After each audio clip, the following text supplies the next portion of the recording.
Et puis j'aimerais inviter Claudia Schmid, qui est mon épouse, pour ceux qui ne la connaissent pas.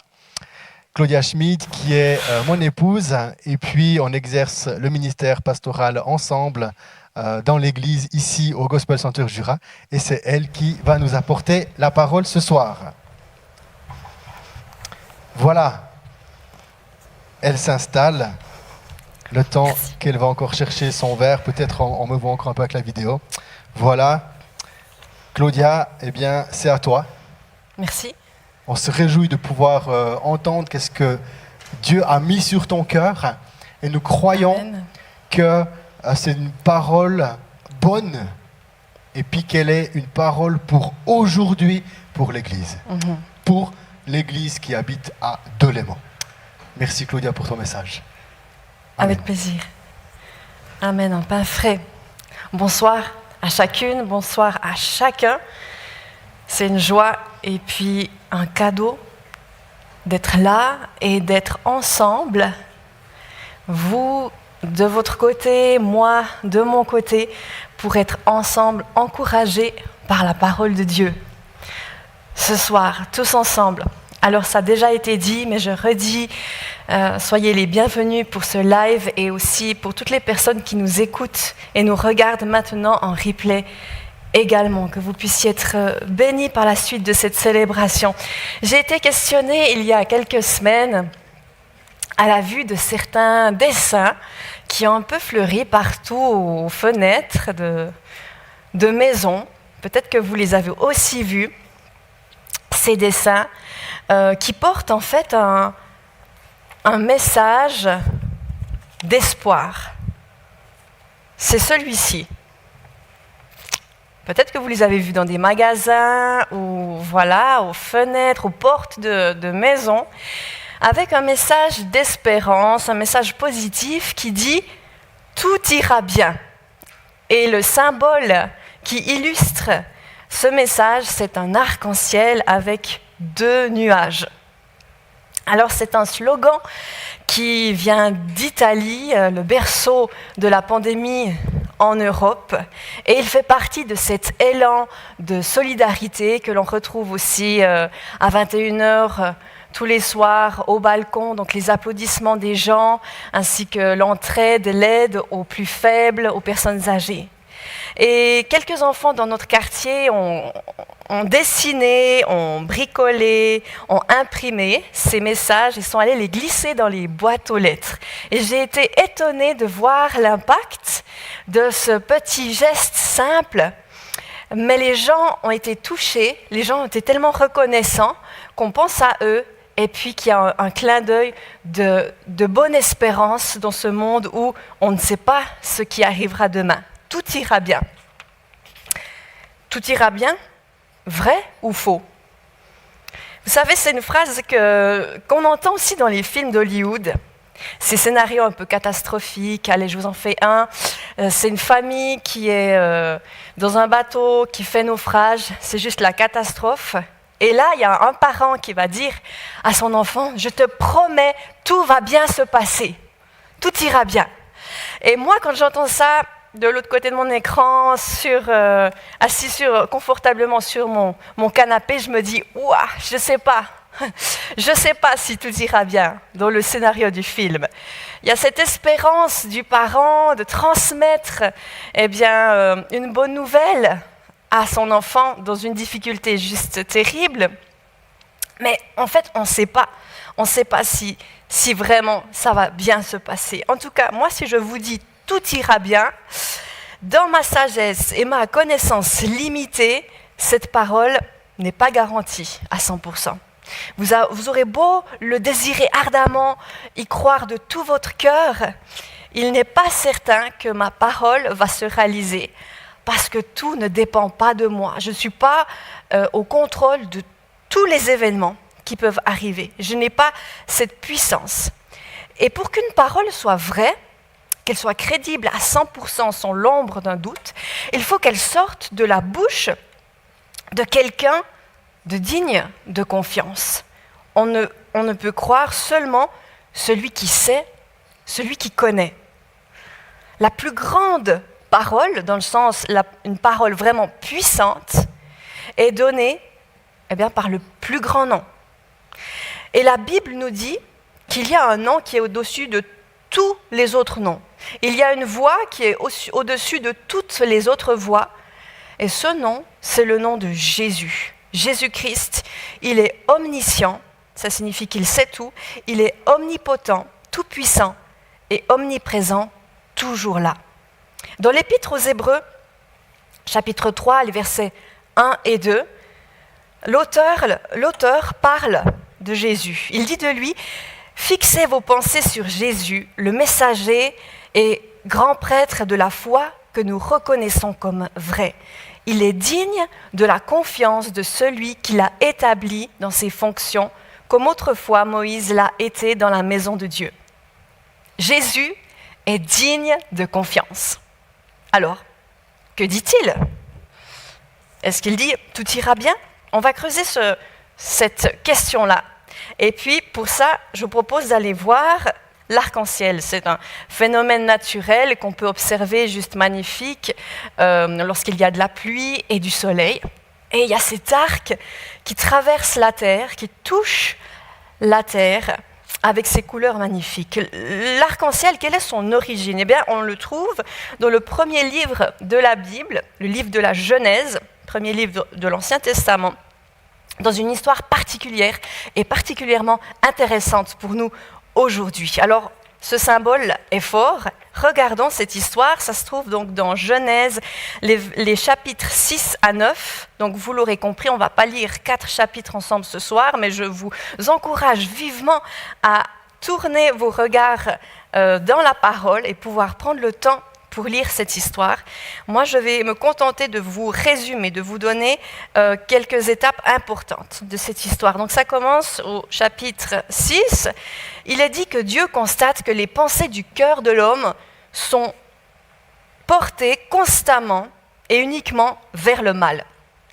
Dieu regrette d'avoir créé l'homme et les animaux. Aïe. Il décide qu'il va les détruire. Aïe.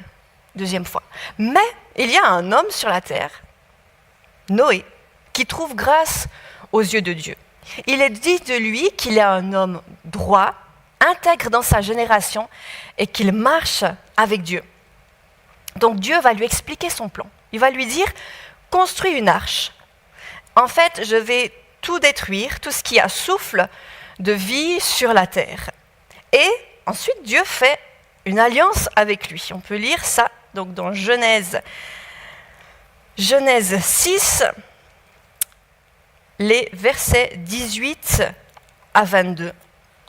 Une alliance, petite précision, qu'est-ce que c'est ?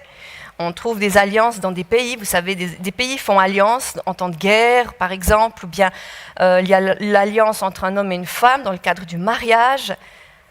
Et Dieu fait alliance avec l'homme, et là c'est un accord légal entre Dieu et l'homme, immuable et imposé par Dieu, qui stipule les conditions de leur relation. Donc, Genèse 6, versets 18 à 22. Je lis. C'est l'Éternel, Dieu qui parle. « Cependant, j'établis mon alliance avec toi. Tu entreras dans l'arche avec tes fils, ta femme et les femmes de tes fils. » Noé avait 3 fils. « De tout ce qui vit, de toute créature, tu feras entrer dans l'arche 2 membres de chaque espèce pour leur conserver la vie avec toi.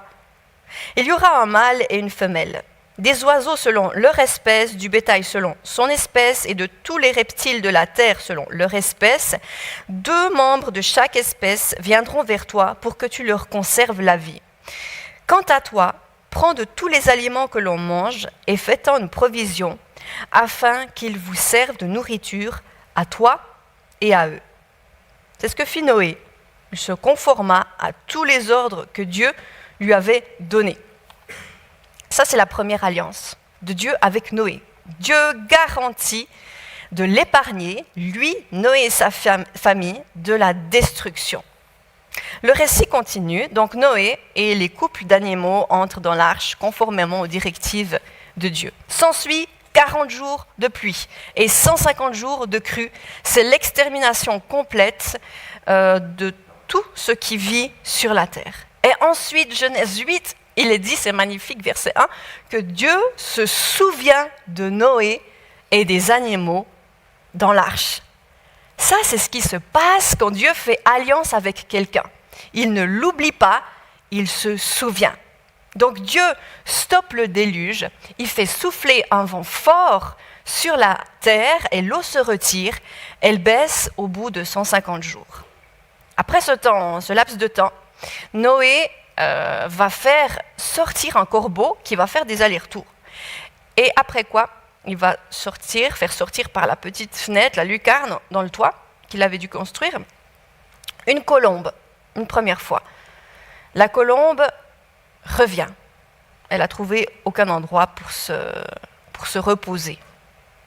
Donc Noé attend encore 7 jours, il relâche la colombe une deuxième fois, il est dit qu'elle revient le soir avec dans son bec une feuille d'olivier. C'est le signe que la nature est en train de reprendre ses droits sur la terre. Et Noé va la relâcher au bout de 7 jours, d'une semaine, de nouveau, et cette fois-ci, la colombe ne revient pas. Après quoi, Dieu commande à Noé et aux animaux de sortir de l'arche. Et la première chose que Noé va faire, après, il faut que je le dise, 1 an de confinement, dans son arche, 8 personnes, Noé, sa femme, ses 3 fils et les 3 belles-filles, il offre un sacrifice à l'Éternel. C'est-à-dire, il va construire un autel et faire des holocaustes, parce qu'il adore Dieu.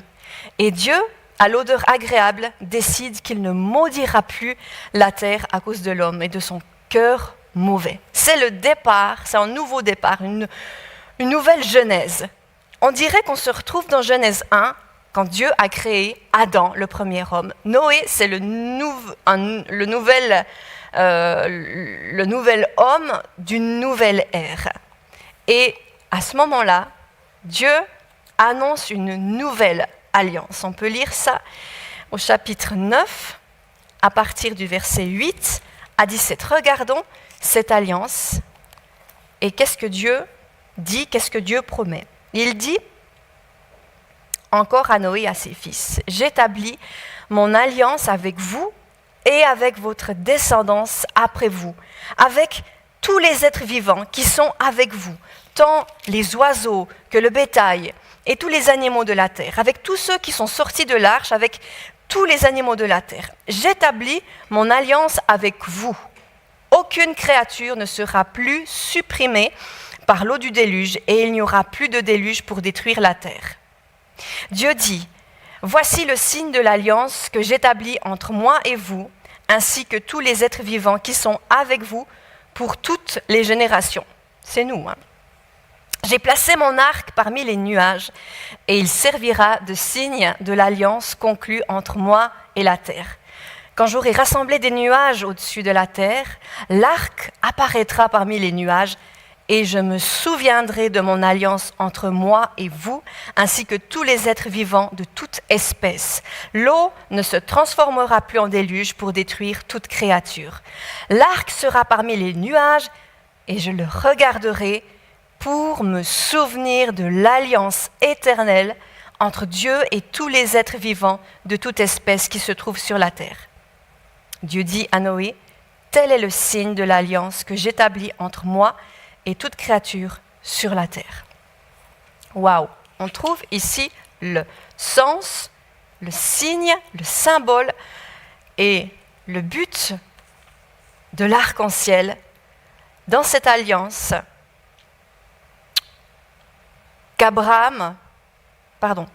que Dieu conclut avec Noé et toute créature. En fait, Dieu garantit le maintien des équilibres naturels nécessaires à la vie pour l'homme et sa descendance et pour les animaux. Plus de déluge. Et le signe de cette alliance, c'est l'arc-en-ciel. Son but, c'est pour se souvenir de l'alliance. C'est magnifique. Moi, je trouve merveilleux que Dieu dit « Je regarderai cet arc et je me souviendrai de mon alliance, de ce que j'ai promis. » L'alliance de Dieu qu'il a conclue avec Noé est une alliance de grâce. mais un peu particulière. Je vous l'expliquerai juste tout à l'heure. On entend en fait par alliance de grâce une alliance que Dieu fait avec son peuple racheté. Ça, c'est le plan merveilleux que Dieu a mis en route en nous préparant celui qui va à notre place remplir les conditions de l'alliance, c'est-à-dire payer pour nous. C'est pourquoi c'est une alliance de grâce. C'est un cadeau, c'est un don immérité. Et elle fonctionne. Parmi ces alliances de grâce, on peut citer l'alliance avec Abraham, avec David, avec Moïse et la nouvelle alliance au travers du Christ. Donc aussi bien dans l'Ancien que dans le Nouveau Testament, c'est rempli d'alliances de grâce. Et aussi bien dans l'Ancien que dans le Nouveau Testament, ces alliances comportent les mêmes choses. 4 éléments pour une alliance. C'est qu'il y a des parties impliquées, il y a des conditions, il y a des promesses de bénédiction et il y a un signe. Donc, les parties impliquées, c'est Dieu et son peuple avec Jésus, le médiateur. C'est-à-dire que Jésus a rempli toutes les conditions de l'alliance. Et c'est quoi ces conditions que Dieu a posées? C'est d'obéir au commandement. Comme on ne peut pas le faire parfaitement, on est incapable, eh bien Jésus, nous dit la parole, l'a fait à notre place. Il est notre médiateur. C'est pour ça que nous sommes concernés par cette alliance et que nous avons Jésus pour médiateur. Les conditions, eh bien pour entrer dans l'alliance, il faut la foi, aussi bien dans l'Ancien que dans le Nouveau Testament. Et pour continuer dans l'alliance, pour y rester, il faut l'obéissance, mais pas au commandement, puisque c'est Jésus qui les a accomplis pour nous. On ne veut pas retourner à ce qu'on ne peut pas faire. C'est l'obéissance à la foi. C'est qu'on continue d'obéir en fait à la confiance qu'on a en Jésus, en Dieu. On n'oublie pas que c'est une alliance de grâce. Et ça, c'est la condition pour pouvoir continuer dans cette alliance.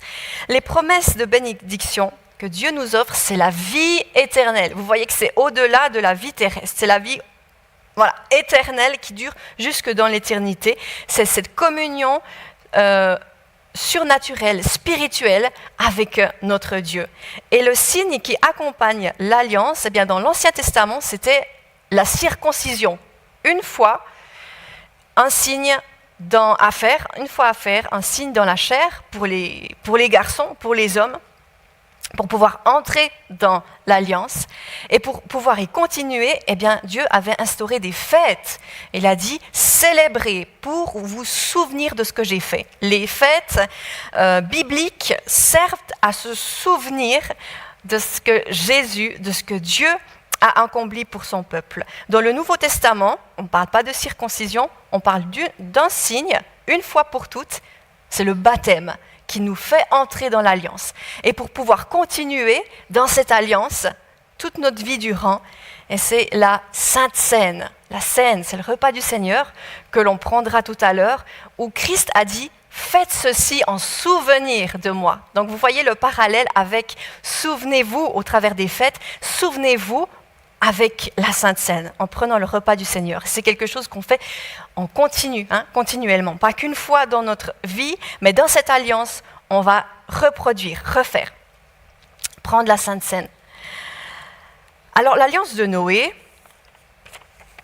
tout ira bien, arc-en-ciel, c'est une alliance, comme je vous disais, particulière, parce qu'elle est différente des autres alliances de grâce. Elle ne promet pas toutes les bénédictions de la vie éternelle et d'une communion spirituelle avec Dieu, mais elle promet seulement à toute l'humanité et à la création animale de ne plus être détruite par le déluge. Donc elle est différente déjà par les parties impliquées. Ce n'est pas juste Dieu et les rachetés, le peuple qui l'a racheté, mais c'est Dieu et toute l'humanité.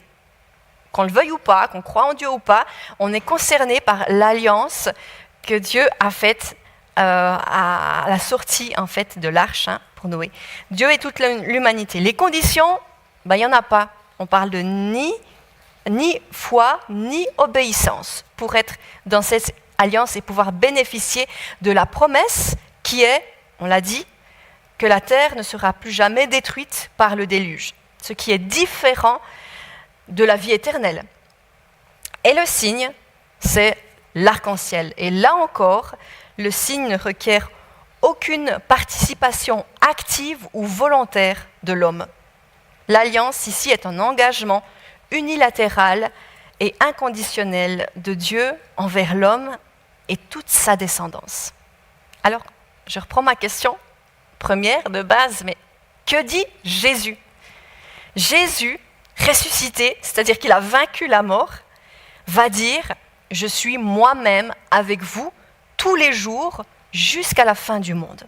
Et ça, c'est la signature de Jésus. Je suis moi-même avec vous tous les jours. On trouve ça dans Matthieu 28, 20. Et quand le peuple d'Israël est sorti d'Égypte, en Exode 13, ils sont partis avec Moïse, le libérateur, et il est dit que le Seigneur marchait au devant du peuple pour les conduire. Et c'était une nuée le jour et une colonne de feu la nuit, afin qu'ils puissent toujours progresser, qu'ils puissent sans cesse avancer. Ça me dit en fait que Dieu est avec moi le jour, la nuit, 24 heures sur 24. C'est une promesse extraordinaire de la présence de Dieu continuelle, aussi bien la nuit que le jour.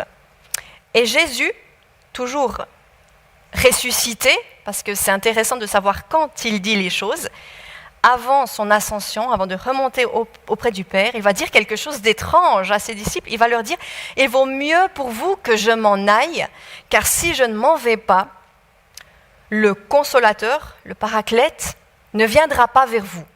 Mais si je m'en vais, je vous l'enverrai. » Jésus dit « Je suis avec vous tous les jours, mais il vaut mieux que je m'en aille. » Alors, qu'est-ce que c'est cette histoire ? En fait, le consolateur, paraclète, qui est traduit dans nos versions souvent par consolateur ou défenseur, ce mot paraklétos en grec, ça veut dire, la racine, c'est super intéressant, celui qui est appelé auprès d'eux.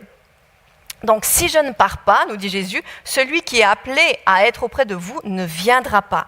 Et celui qui est appelé auprès de nous, c'est le Saint-Esprit. Il est celui qui est appelé auprès de nous. Pourquoi ? Pour nous rappeler Jésus. Non pas dans le sens de nous le faire venir en mémoire parce qu'on l'aurait oublié, mais nous le rappeler, ça veut dire de l'appeler de nouveau, de le faire revenir. Et c'est ça qui est merveilleux, c'est que l'Esprit invisible et impalpable nous rend Jésus spirituellement visible et tangible. Et l'Esprit, nous dit Acte 16, qu'il est l'Esprit de Jésus. Donc voilà pourquoi Jésus dit « Je suis moi-même ». Dernier verset de l'évangile de Matthieu, ces dernières paroles, « Je suis moi-même avec vous tous les jours ». Ça, c'est la promesse. Et c'est ce que Jésus dit. Jusqu'à la fin du monde, il ne va pas nous quitter. Il reste avec nous au travers de son Esprit. L'alliance conclue avec l'humanité, l'alliance avec Noé, elle est extraordinaire, car elle préserve la création. Nous savons que notre création, que tout être vivant ne sera plus jamais détruit par l'eau du déluge. Mais il y a une alliance, je vais vous dire, encore meilleure, avec un plus grand impact, parce qu'elle touche à notre vie au-delà de cette terre. Vous voyez, elle n'est pas limitée au fait d'une eau, du déluge qui pourrait détruire la terre. Il y a une alliance qui va juste dans l'éternité. C'est cette alliance qui est offerte en Jésus. Dieu nous offre une nouvelle alliance au travers du sang de Jésus, au travers de la croix. Et elle est pour qui ? Eh bien, pour tous ceux qui croient en lui. Et ça, c'est le désir ardent du cœur du Père, du cœur de Dieu, que tous les hommes soient sauvés et parviennent à la connaissance de la vérité, nous dit 1 Timothée 2. Car il y a un seul Dieu et aussi un seul médiateur entre Dieu et les hommes, Jésus-Christ homme, qui s'est donné lui-même en rançon pour tous, nous dit la parole. Dans cette nouvelle alliance, il y a des bénédictions bien plus grandes, car Jésus, le Messie, est venu. Il a vécu avec nous sur la terre. Il est mort, il est ressuscité. Il s'est offert une fois pour toutes en sacrifice pour nos péchés. Il nous a révélé Dieu plus clairement.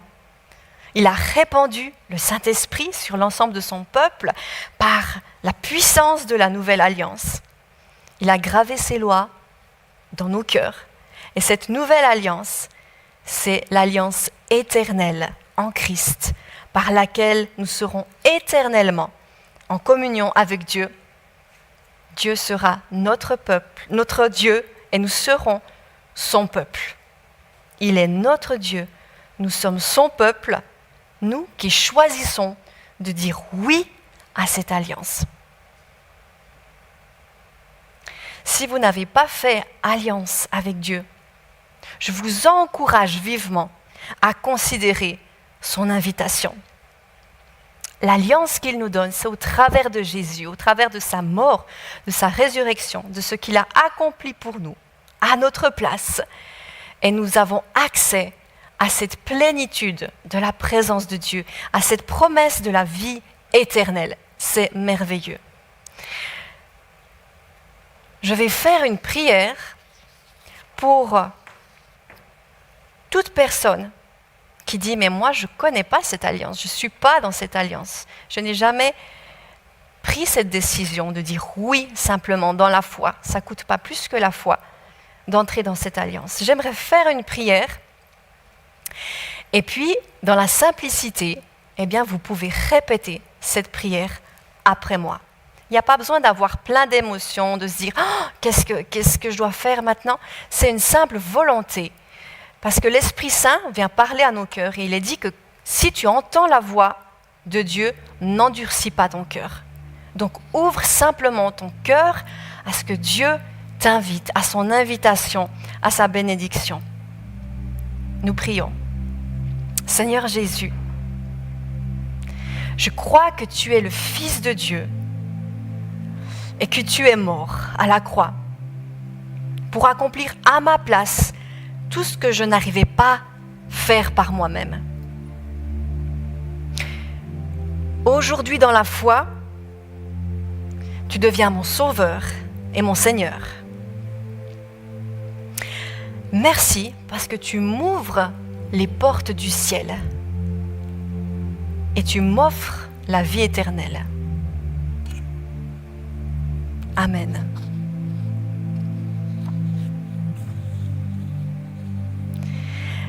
En conclusion, je vous donne un petit bonus. C'est comme des outils, des clés qui vont vous aider dans les temps plus difficiles où les repères ont peut-être disparu. Ça peut ressembler à ce que l'on vit aujourd'hui. Le Saint-Esprit m'a rappelé quelque chose qu'il m'a dit déjà plusieurs fois dans ma vie. Cette clé, cette puissance, je crois qui vient sur vous, qui est pour vous, c'est de nous rappeler les victoires, de nous rappeler les trophées, de nous souvenir de nos victoires avec le Christ. Vous savez, le souvenir, c'est une chose tellement présente dans la pensée de Dieu. On l'a lu ce soir, tout à coup, Dieu s'est souvenu de Noé qui était dans l'arche. Et Dieu voit l'arc et il se souvient de sa promesse. Dans Deutéronome 7, c'est un chapitre extraordinaire, tellement encourageant.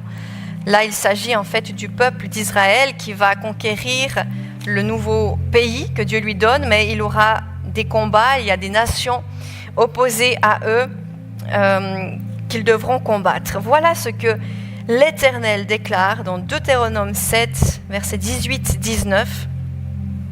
N'aie pas peur d'elles, donc de ces nations. Souviens-toi de ce que l'Éternel, ton Dieu, a fait au Pharaon et à toute l'Égypte. Souviens-toi des grandes épreuves que tes yeux ont vues, des miracles et des prodiges, de sa force et sa puissance lorsqu'il t'a fait sortir d'Égypte. C'est ainsi que l'Éternel, ton Dieu, agira envers tous les peuples que tu redoutes. Le souvenir. Souviens-toi de ce que Dieu a dit. Souviens-toi de ce qu'il a déjà fait, de ce qu'il a accompli, de sa puissance dans ta vie. Dans le psaume 42, verset 9, il est dit « que le jour, l'Éternel me montre son amour et je passerai la nuit à chanter ses louanges. Pour moi, ce verset a une notion de me dire, ok, le jour, c'est quand je peux voir assez bien, mes sens sont en éveil, je perçois les choses. Et la nuit, c'est plus difficile. Donc, en fait, Dieu est en train de nous dire que le jour, il nous montre son amour, il le manifeste, on y goûte, et c'est comme une provision, une huile que nous avons dans les temps difficiles. Dans la nuit, nous nous souvenons de ce que nos yeux ont vu le jour, de ce que notre cœur a expérimenté dans le jour, et nous avons cette foi agissante dans la nuit. La puissance pour rester connecté à Dieu quand c'est plus difficile, c'est de se souvenir de ses promesses. Souvenez-vous de ce qu'il a dit. Souvenez-vous qu'il a dit lui-même, je suis moi-même avec vous tous les jours.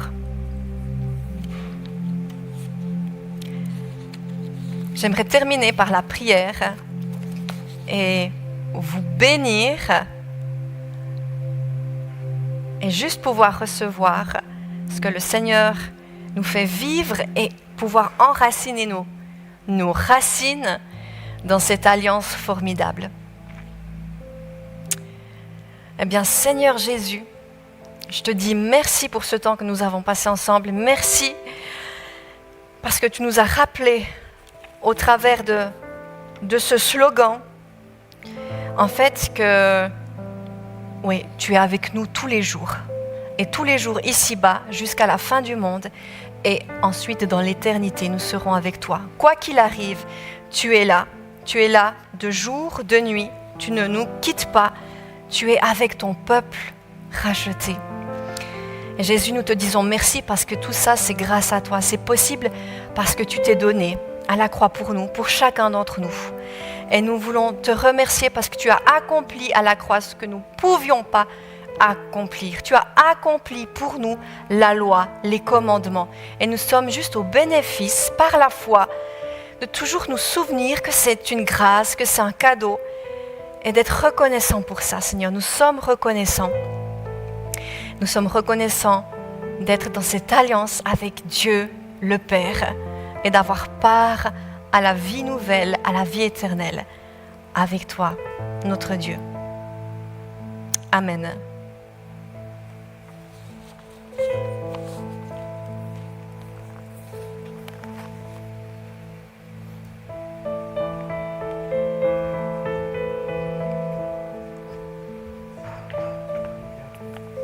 Pour ton message, ces paroles qui nous ont fait du bien, qui nous ont réconfortés, qui nous ont encouragés dans la foi à demeurer dans cette alliance, dans ce que Dieu a fait pour nous. Dans Jean 6, 29, il est dit « L'œuvre que Dieu attend de vous, c'est que vous croyez en celui qui l'a envoyé. » L'œuvre que nous devons faire, c'est la foi, c'est croire en Jésus. Et l'apôtre Paul va dire dans sa première lettre aux Corinthiens, il dit « La seule chose que je veux savoir, la seule chose que je veux connaître, c'est Christ. Et Christ mort et ressuscité. » Comme Claudia nous l'a dit, le baptême, on l'a vécu dans la foi. Et ce baptême nous a fait rentrer dans la maison de Dieu. Le baptême nous a fait rentrer dans sa famille, nous a fait rentrer dans son royaume. Et comme Christ est mort une fois, eh bien, on s'est fait baptiser une fois. Mais avec la Sainte Seine que nous allons prendre maintenant, que je vous invite maintenant à pouvoir, peut-être vous avez déjà préparé avant, mais le pain et le vin. Mais avec la Sainte Seine, Jésus il dit, en fait, à chaque fois qu'on devrait se retrouver, à chaque moment, quand on se retrouve pour prier, c'est vrai que là, on n'a pas beaucoup communiqué dans le cas de l'église, mais des fois, je me dis que même des fois en famille, quand on se retrouve en famille, en conjoint avec les enfants, c'est des choses qu'on n'a jamais forcément trop discutées, mais on devrait même prendre la Sainte Seine. À chaque fois qu'on se retrouve pour prier, on devrait prendre la Sainte Seine, le pain et le vin. Et Jésus, il dit, comme elle l'a dit Claudia, faites ceci en mémoire de moi, en souvenir de ce que j'ai fait. Et comme le baptême nous fait rentrer dans la maison, eh bien la Sainte Seine, quand on la prend dans la foi, nous fait demeurer, établis, de rester dans la maison. Amen. Et comme nous avons prié dans le temps, avant la louange, on a fait une percée dans les cieux, dans la présence de Dieu, eh bien, en prenant le pain et le vin, j'aimerais sceller dans la foi ton cœur.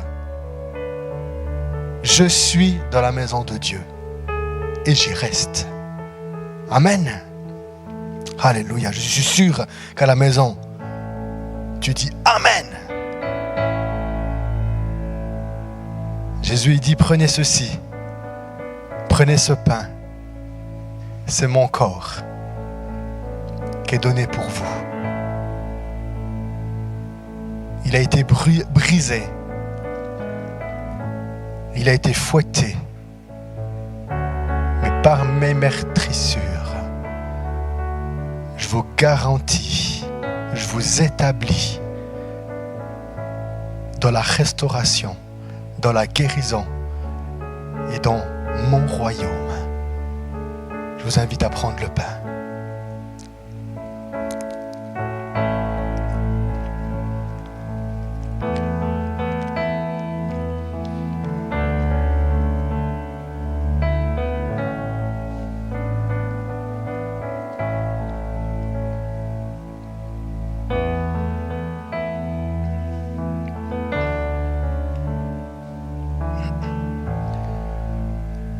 Prenant la coupe du vin, il l'a levée et il a dit, prenez et buvez, ceci est mon sang, le sang de la nouvelle alliance.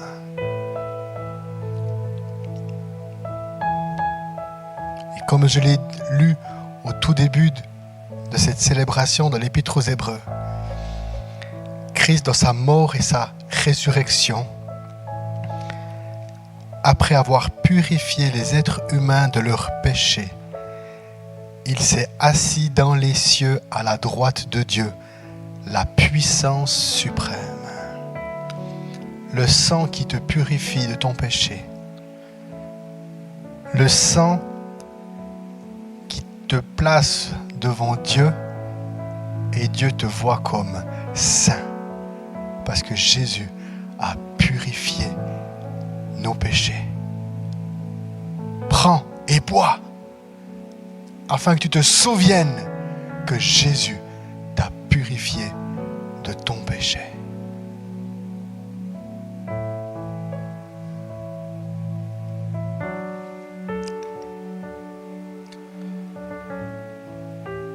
Alléluia Jésus. Quel bonheur de savoir que tu as purifié mon péché.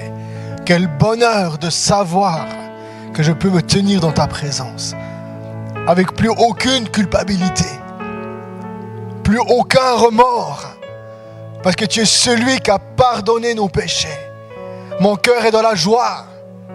Mon cœur est dans la joie de savoir que tous les jours, je peux me tenir dans la présence de Dieu. Que tous les jours,